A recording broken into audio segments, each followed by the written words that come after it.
Welcome, everybody. Thank you so much for joining us today. We're going to get started. Sorry for the slight delay. Everybody is muted and your video is off for a better experience, but please put your questions into the chat box or into the Q&A, and we'll save some room at the end for questions. We're going to get started with Jack Mazakian. Go ahead, Jack. Hello, everyone. I'm having technical difficulties today. I hope you can hear me well. I just want to say good morning to everyone. Thank you, Christine and Advocis, for allowing us to present part 2 of our coffee talk on this very important cyber risk and privacy topic. Today we will review questions raised from our last session, and with me is a special guest, Ritu Kashyap. Ritu is a lead lawyer at Zurich Insurance Claims and works with us on your claims. Additionally, we have Geoff LeQuelenec. I think I butchered that, I'm sorry. Our head of IT. Geoff's credentials are very deep and has done an amazing job leading us to the new technological heights that we've needed to get to. In our brief presentation, we have a short slide deck to review first, and at about 11:30, we'll open it up for questions. Okay, so Christine, let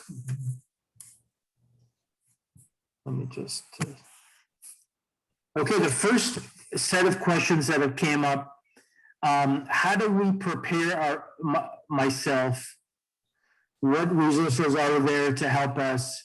Which technology should we use? And then cyber insurance.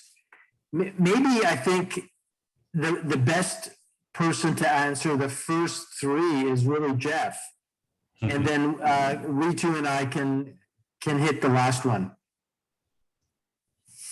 All right, well, I'll take a crack at the first 3 then.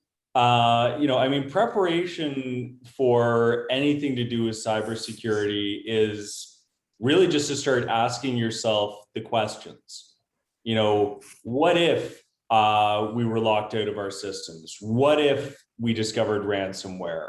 What if, we were unable to do a recovery from backups? What if, the server that's sitting in the back of the office, a pipe leaks or something and drips on it? And these are standard disaster recovery, business continuity questions that you should be asking yourself all the time.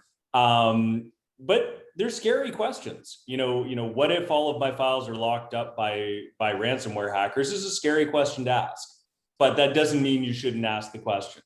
And from that question is, okay, well, what do I already have in place? What do my service providers say? What is my existing system capable of? Where are my backups?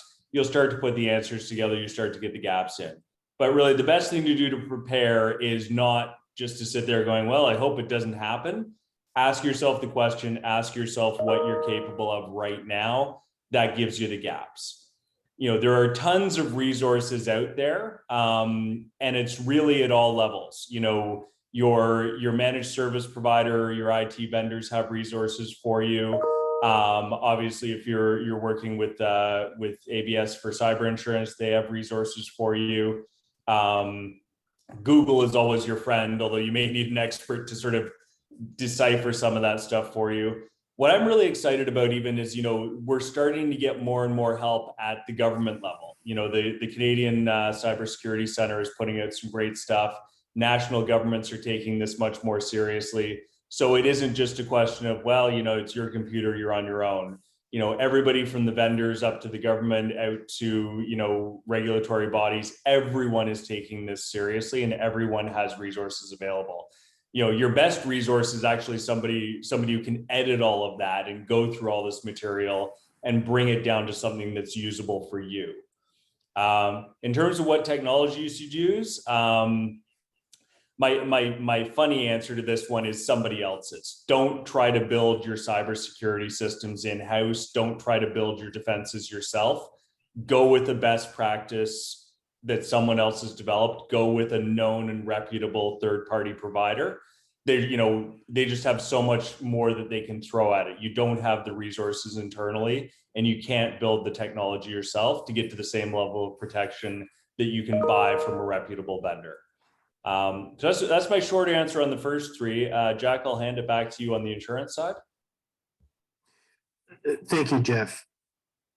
Ritu, did you have any comments from your perspective on the first three before we get into the insurance? Yeah, thank you, Jack. So firstly, thank you for having me here today. I really appreciate the chance to get to speak to you all. And hopefully, as much as I love speaking with my insureds, hopefully this is the last time you'll ever have to see me, because you will all be very well prepared after this seminar and you won't have to submit any claims for cyber breaches.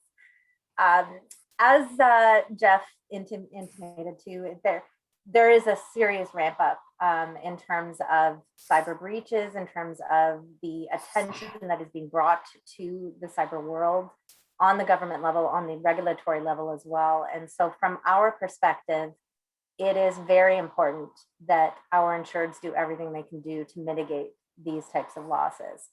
Some of the points that Geoff brought up, especially in regards to technology, that's a very good point. One of the biggest things that we've noticed is that in 30% of the situations that we've encountered, while the organizations had significant antivirus solutions and proper sort of security technology in place, unfortunately, those systems were either incorrectly configured or had weak settings set on them. So essentially that technology, even though it was the greatest technology, was not being used in the manner that actually gave the full benefit of that technology to the insureds. So that's a big point for us, is in terms of that internal training, in terms of that ongoing effort to mitigate these types of losses. It's not a one-time thing. It's not a, I put in a antivirus software, so I'm good. It has to be a system that is constantly tested, that is constantly worked on to ensure that you are keeping up to date with the very advanced methodologies that are being used by the criminals in this sphere. So, and unfortunately, those criminals are very, very intelligent, and they are rapidly changing their methodologies and the actual types of attacks that we're seeing. So in addition to that sort of technology piece, we also do encourage a significant amount, like I said, of internal training. Phishing campaigns are a great way to do this, to ensure that that the individual users within your firm are adhering to the proper procedures, and that they are aware of the risks involved with these types of situations. And the other side of it was the cloud. The cloud is a big problem for us right now, because that is a very difficult environment to control access to data within. So that is something that it is something that we do encourage most of our insureds to seek outside assistance in terms of not only building those security systems, but also in testing them. Now, that being said, like I said, this is a large area of loss for the insurance industry right now. It is ramping up. We are seeing a significantly larger involvement on the part of the regulatory agencies, who normally wouldn't really be that involved in this type of situation, but have now sort of linked in the consequences relating to PIPEDA and other sort of breach situations to that regulatory piece. So it is something that the government is getting much more involved in, which is on the one hand a great thing, and then on the other hand a little bit of a scary thing, because it means that they are doing a much deeper dive into these situations when they arise. So quite frankly, this is why we encourage that mitigation piece as much as we can.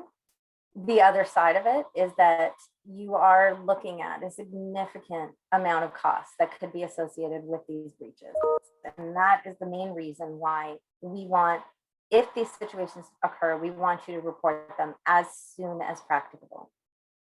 The sooner we can get on board, the sooner we as the insurer can engage the right vendors to assist you in not only stopping the breach, but assessing the extent of the breach and the damages that might have arisen out of that. We have the potential here for, not only sort of network interruption issues, but we're looking at, ransom demands, we're looking at reputational costs, we're looking at legal and regulatory and compliance fines and penalties. So, I mean, there's a significant fallout that can happen from these situations. The biggest one from my perspective is that reputational risk. As financial advisors, a big portion of your business is built on that reputation, on the fact that you have built yourself as an honest and transparent and professional organization. And having a breach is a very sort of daunting situation for our insureds as well as for the clients. You often have situations where even if there isn't an actual damage that has arisen out of the breach, you will have clients who either do not want to do business with you anymore or essentially want to take further legal action simply because they feel as though they've been hurt. And quite frankly, in your industry as financial advisors, that's not something that you really want to have to face. It's definitely a very lengthy process, and it's definitely a very costly process, especially when those breaches are not addressed essentially as soon as they happen. So from the insurance perspective, you definitely have a lot of benefits that come out of the coverage that is provided. Like I explained, we not only have the benefit of providing the appropriate vendors assistance to you in these situations, meaning forensic firms, meaning security firms, meaning, we can even have your computer scrubbed essentially to figure out where the breach started, how it moved its way through your system, and what the actual outcome of that breach was, including what information or data may have been compromised.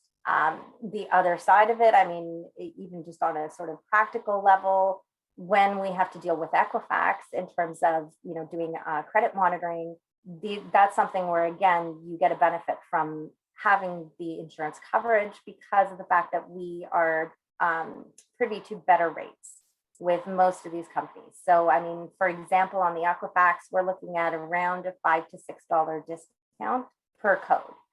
And when you're talking about, 20,000 clients that may have been affected, that number adds up very quickly. So again, my main point here is when you have a breach, report it. Don't hide it. Don't try to solve it yourself. Please report it because we are the ones that can help you solve it and address any fallout from it in the fastest way.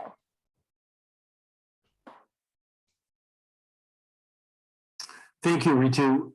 It is one thing that I'd like to reinforce, that the coverage that we're providing in the cyber insurance is some of the best available, most comprehensive coverage that's available to financial advisors across Canada. So we have a better scope of services that we're providing overall. And that is incredible and beneficial for you. Definitely. Christine, next slide. I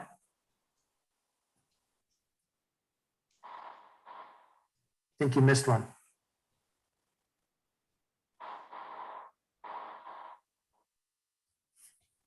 There we go.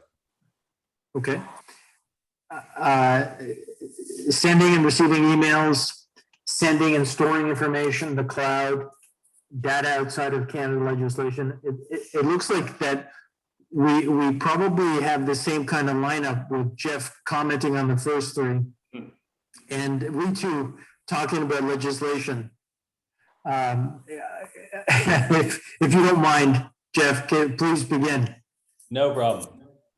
Yeah, I mean, the first two really kind of bundle themselves together, you know, sending emails, sending information, really anytime, you know, information is going to be in transit off of your own computer that you control. At this point, just assume that you have no privacy. Just assume that you have no security. I always say, if you know, never send anything in email that you wouldn't want to see on the front page of the newspaper. So you do not send banking information by email. You do not send credit card numbers. You do not send, you know, information, you know, discussing clients or employees or things like that. You know, there are other more secure channels to do that. You know, there are private internal chat systems. There's the good old pick up the phone and have a conversation. You know, you can send, you know, the regular information, then pick up the phone to get the credit card number or get the banking information. Keep that out of email. You know, I still see people sending, oh, no, it's fine because, you know, I put a password on the Excel spreadsheet so that, you know, that's secure. I'm the guy who gets the phone call when somebody forgets the password to that spreadsheet. And I've been getting those phone calls for the better part of 15 years. And 15 years ago, it would take me about 2 hours to crack the password on an Excel spreadsheet. I'm a little quicker now. And I do that, you know, maybe once or twice a year when somebody forgets a password in accounting or whatnot. The guys who do that every day, they go through these things about, you know, as fast as I make my morning coffee. So no, password protecting your Excel spreadsheet does nothing. You know, the protection that's on an email account does nothing. So just do not transmit sensitive information through email or through open channels. You know, talk to your IT department or talk to your service providers about proper secure channels. We have tools that are very well encrypted and very secure. We have one-time use channels to send very sensitive information. But yeah, in your day-to-day work, just assume you have no security and privacy and don't put things out there that you wouldn't want to see on the newspaper. Geoff, can you comment on printers? It's quite timely. Yeah, so you know, funny stories, because there are, you know, the list is endless of people who, you know, they're printing stuff off in the office every day. They're printing off contracts. They're scanning documents. They're scanning driver's licenses, and you know, and then they go get a new printer, and somebody pops the hard drive out of the old one and gets, you know, 2 years worth of prints and scans off of that machine. So yeah, you know, printing and scanning, it's the same thing. Those machines have a memory just like everything else on the internet. And if you're not thinking about the data hygiene when you're disposing of those devices or when you're moving those devices around, it's a very common channel to have information loss. I mean, you can Google printer hacks and read the horror stories for yourself. And I think at this point, you know, that kind of goes the same for pretty much anything in the cloud.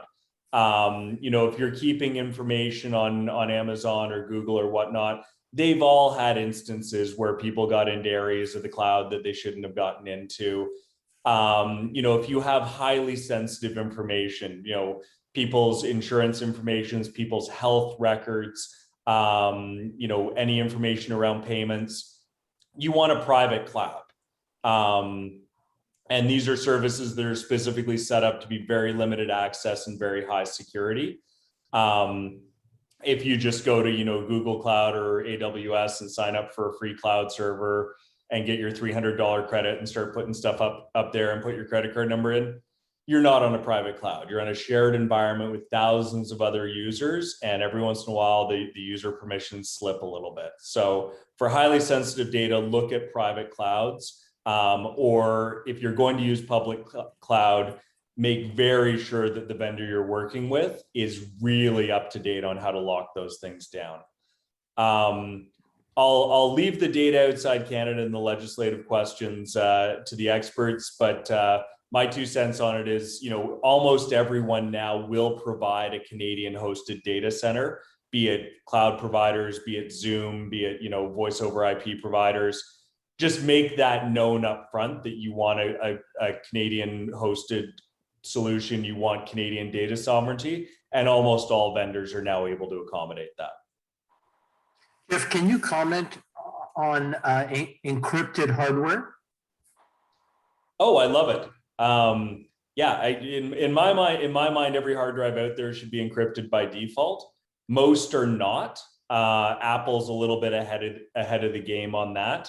But yes, it's if you're getting a new laptop, if you're setting up a new server, if you're creating a new instance of something in the cloud or a new storage bucket, in my opinion, these things should be encrypted by default. They should be encrypted with long string tokens, and ideally some sort of memetic passphrase or something like that you can take offline and store in the company vault next to your articles of incorporation. These things, unfortunately, are not usually the default. So again, work with a managed service provider who's going to take the time to make sure those sorts of settings are on. And Ritu's exactly right. You can have the best technology in the world, but if you don't have an expert setting it up and configuring it, it's Swiss cheese. Ritu, on legislation? So I'm just to sort of comment on a couple of Geoff's comments there. Sure, I just wanted to sure. also mention that I think one of the biggest issues here is that there's sort of this idea that the way to deal with cyber is reactive, and that's one of the biggest issues that we have. So I mean, really, all of this sort of proactive, care putting into these multi-factor authentication, it's all going to help you in the long run. I know that at the beginning it feels as though this is excessive. It feels as though it may actually your ability to do, because there is extra level of protection on everything, but ultimately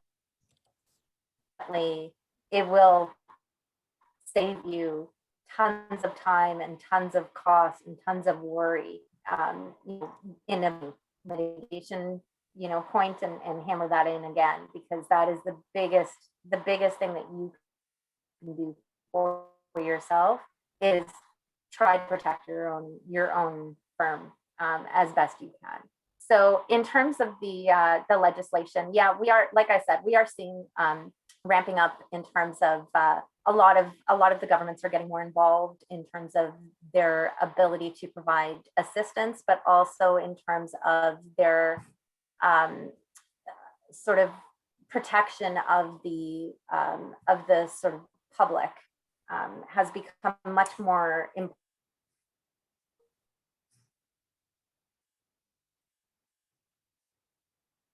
important on that side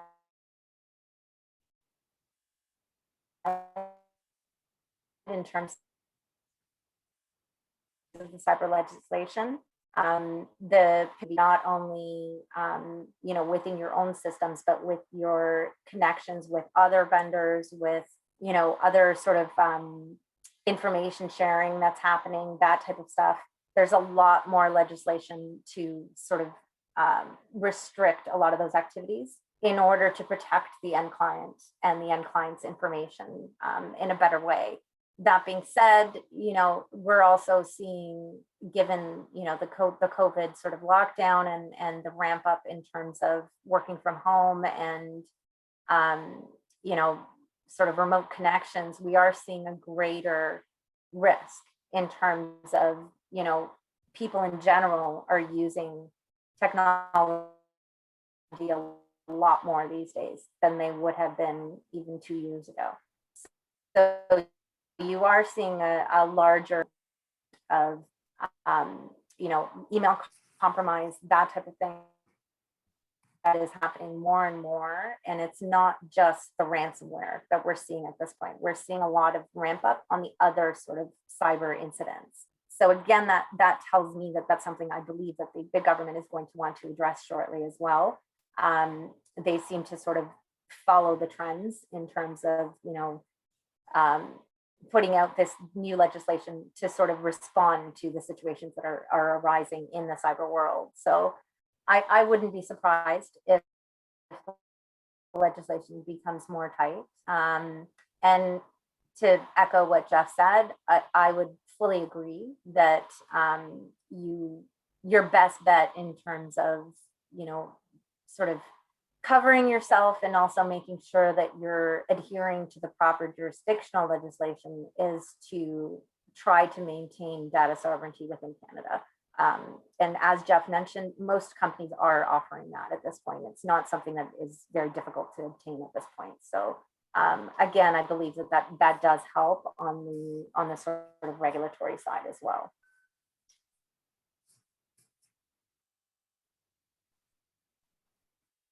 So next set of questions, using your cell phone and texting, antivirus software, and records. These are key elements that I think we are now moving towards. And the handheld device and communication, it is a reality moving ahead.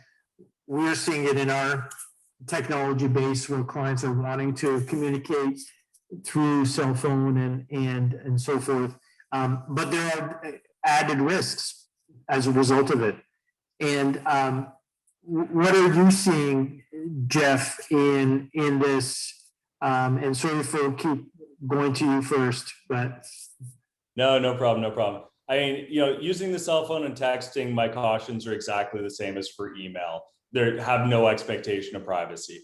It is a little bit better than email. It tends to transit private networks. But we've seen so many things with SIM jacking and SIM swapping attacks. Text messages are stored on cloud servers. If you have an iPhone, every text you send is stored on a server somewhere up at Apple for quite a while. And so those are points of vulnerability that are potentially open.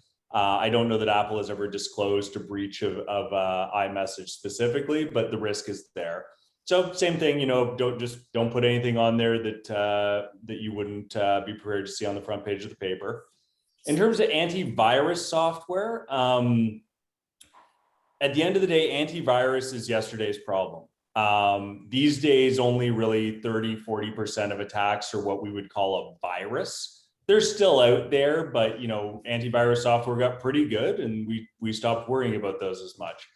The new attacks are more, it's phishing, it's specified payloads, it's credential overrides, it's direct buffer injections. It's stuff that people are actively trying to get in. Not I'll send you a file by text and hope you open it and it runs a little payload.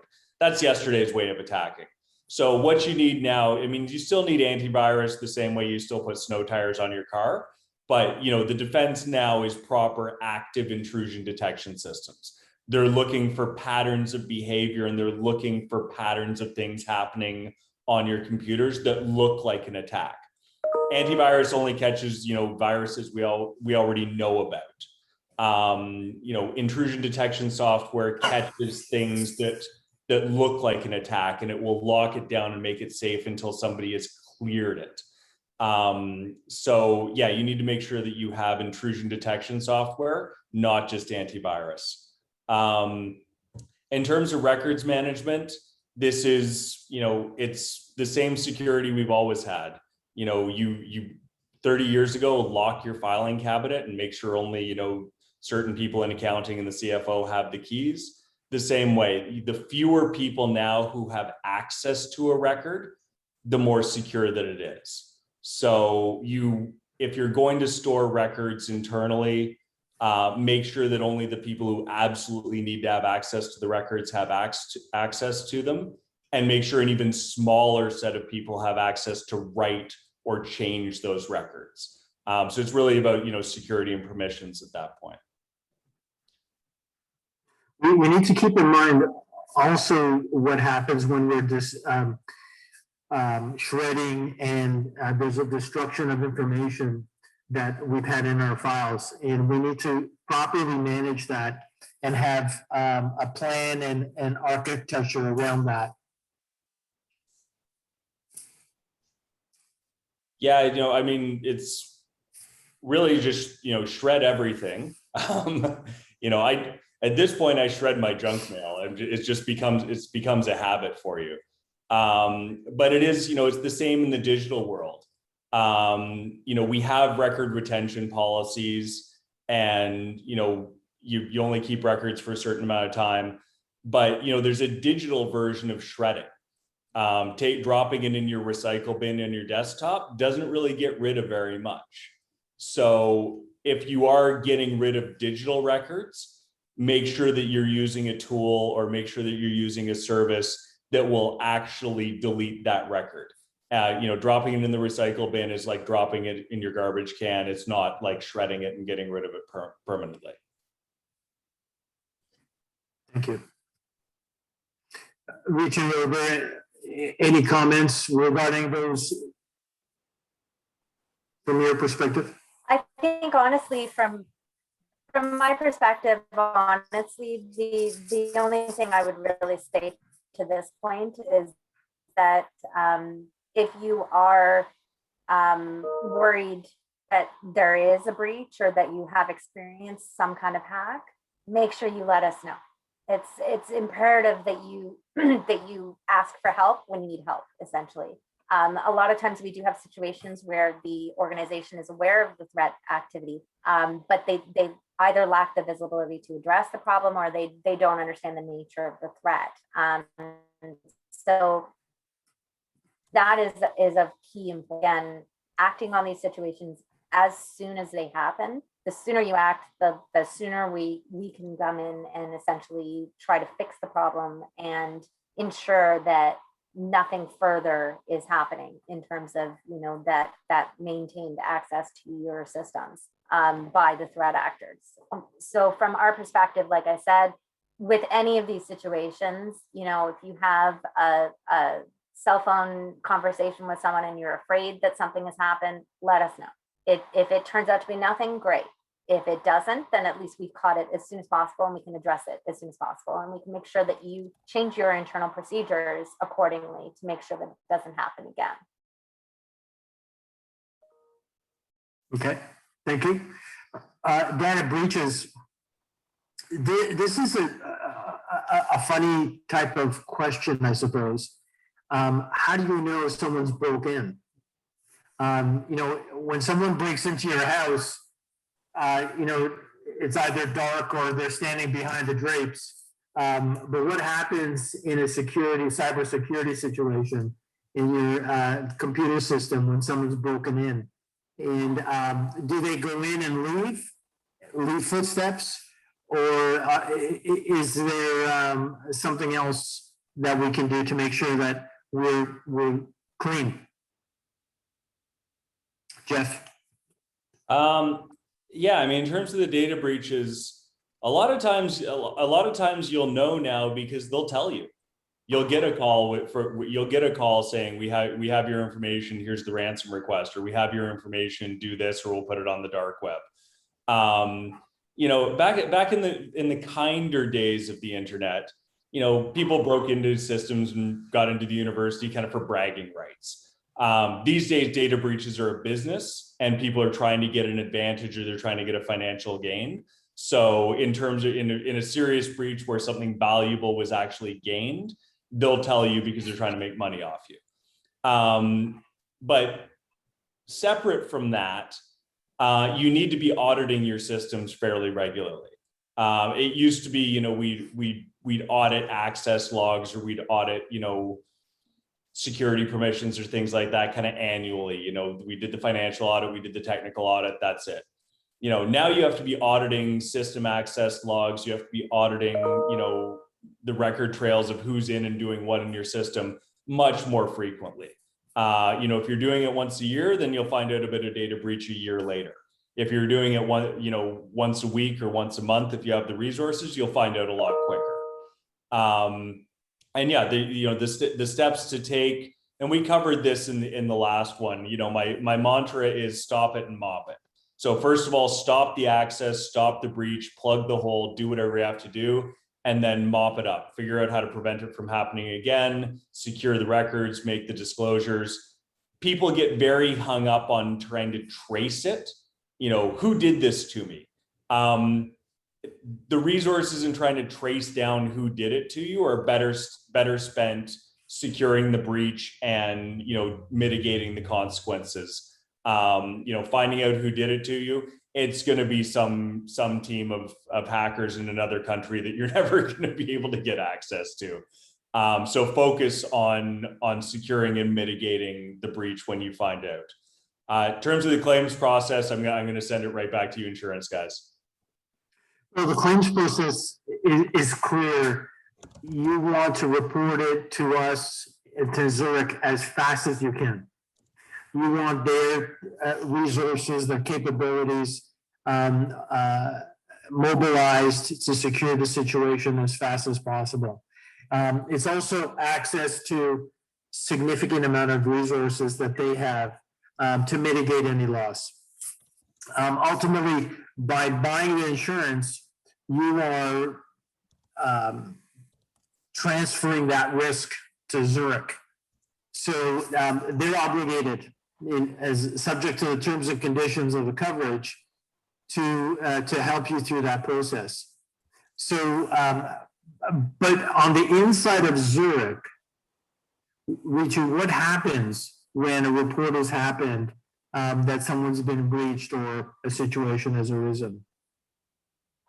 Okay, so the first thing that we'll do is we will find out whatever information we can get from the insured themselves. So in terms of, you know, have you received a ransomware request? Have you, you know, actually had client accounts being hacked, you know, or is it just at this stage, you know, information or emails that have been sent out to your clients? We'll find out the actual details of the breach first.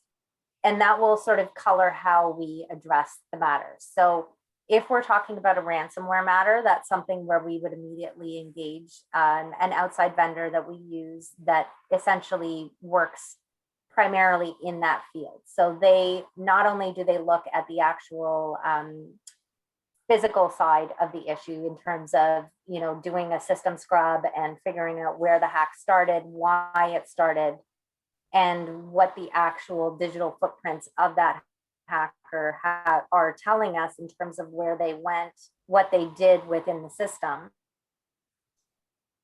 Then we will also deal directly with that hacker as well, if that is the case. Again, it depends on the situation. So there have been times where Zurich will actually negotiate directly with the hackers. There are other times where we will simply be able to fix the problem ourselves and realize that we don't have to actually deal with the hackers. So it kind of varies. If we are talking about situations where there is client information that may have been compromised, that is something that we will immediately ensure that we notify the appropriate regulatory agencies.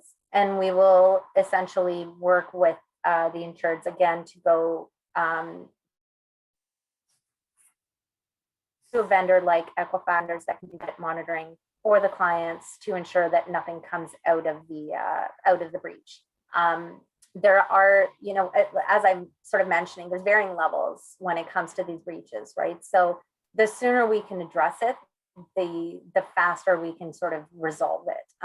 The longer that these threat actors are able to maintain their access to your systems, the more damage they can do, right? So the sooner we can get them out of the system and determine where that breach happened and why it happened, the sooner we can address that issue from the security perspective and essentially stop it from happening again, hopefully.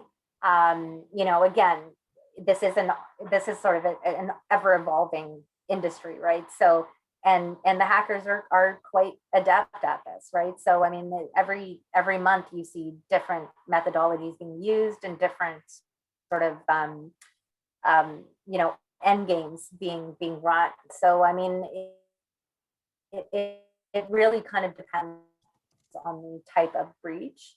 Like I said, the most important thing for us is if you think you need help, ask for help.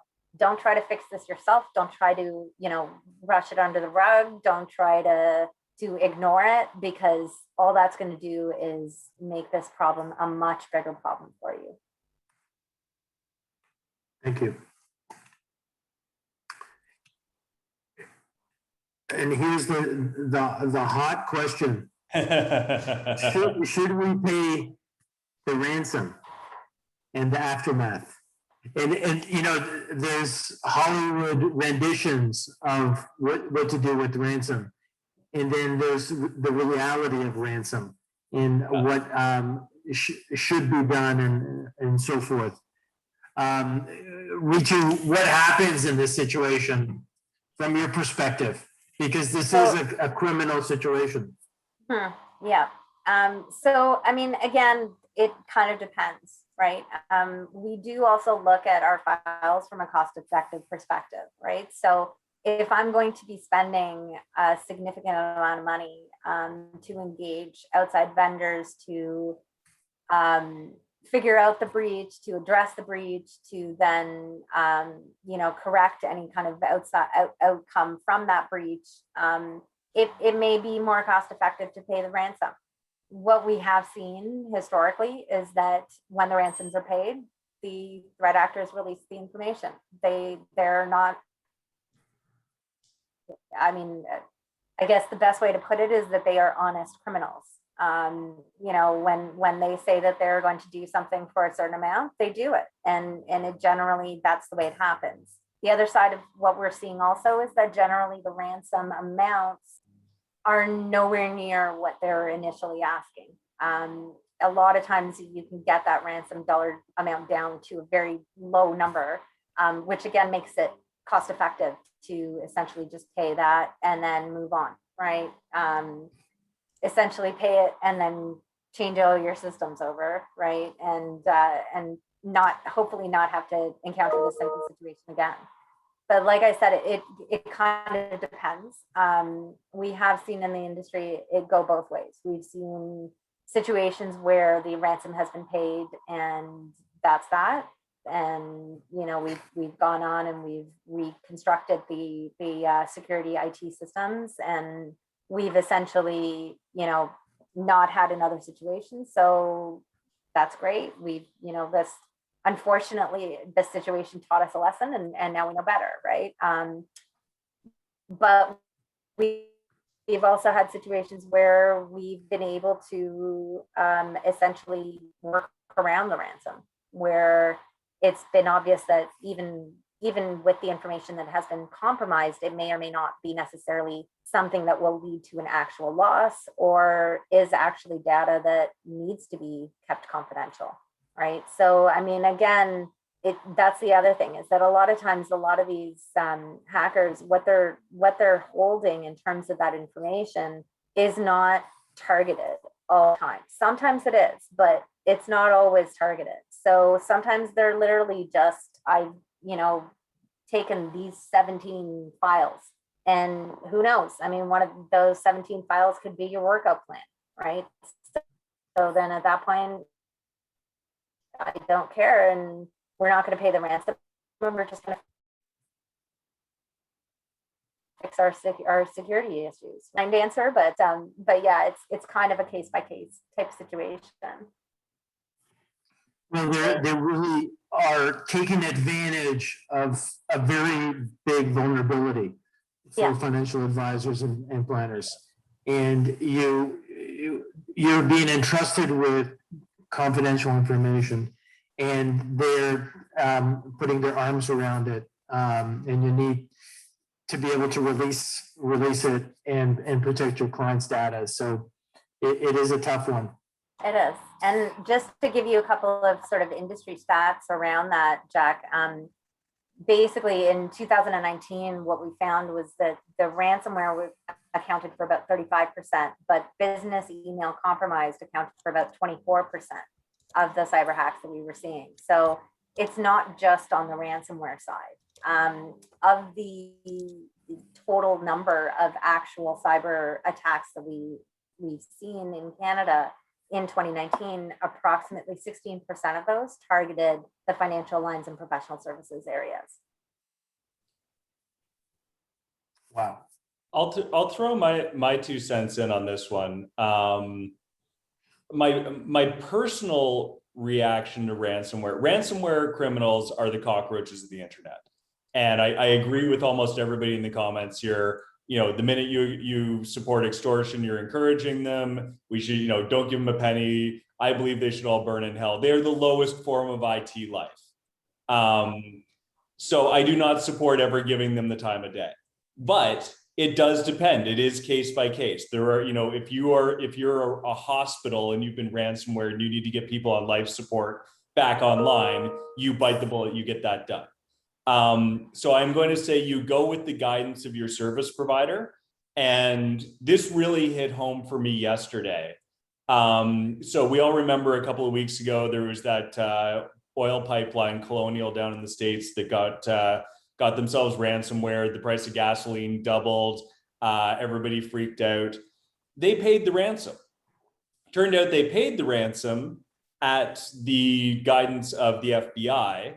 The FBI traced the ransom and yesterday seized these guys' Bitcoin wallet account and arrested 3 people. So if we're going to be paying and tracing it and arresting people, then great, sure, pay the ransom. That's fantastic.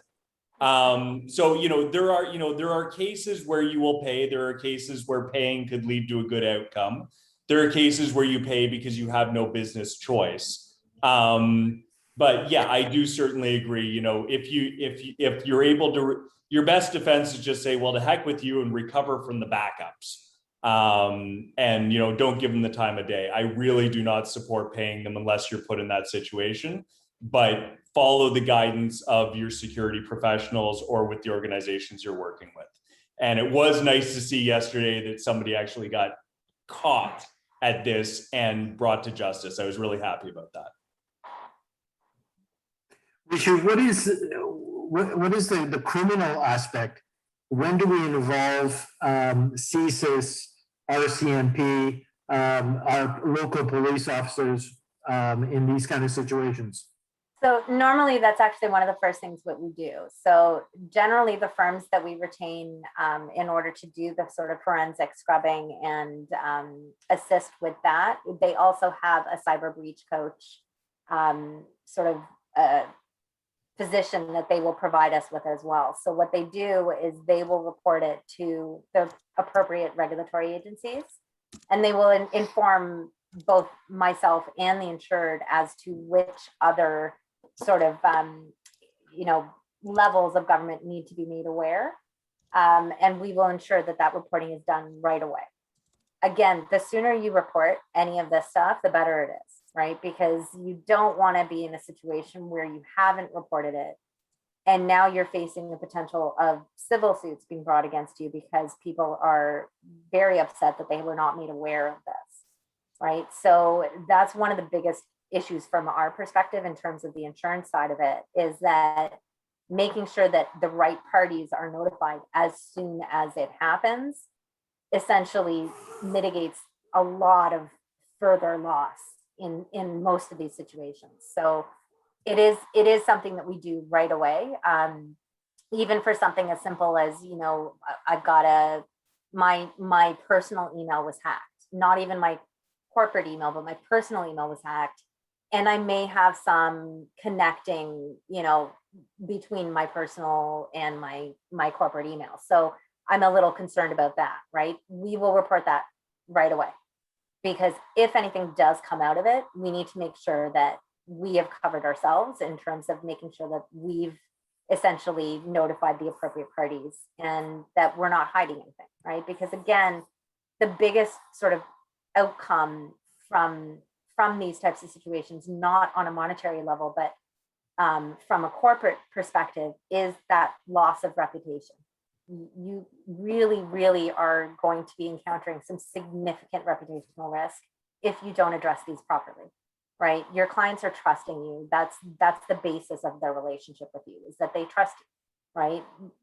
Especially when it comes to something like money, right? So their biggest fear is that they're giving their money to someone that they can't trust, right? So having that reputational aspect of it covered by, making sure that everybody is made aware, making sure that the clients are made aware, making sure that everyone's aware of the efforts that you're doing in terms of fixing the problem going forward as well, so that you can, guarantee essentially, or well, not guarantee, but you can sort of,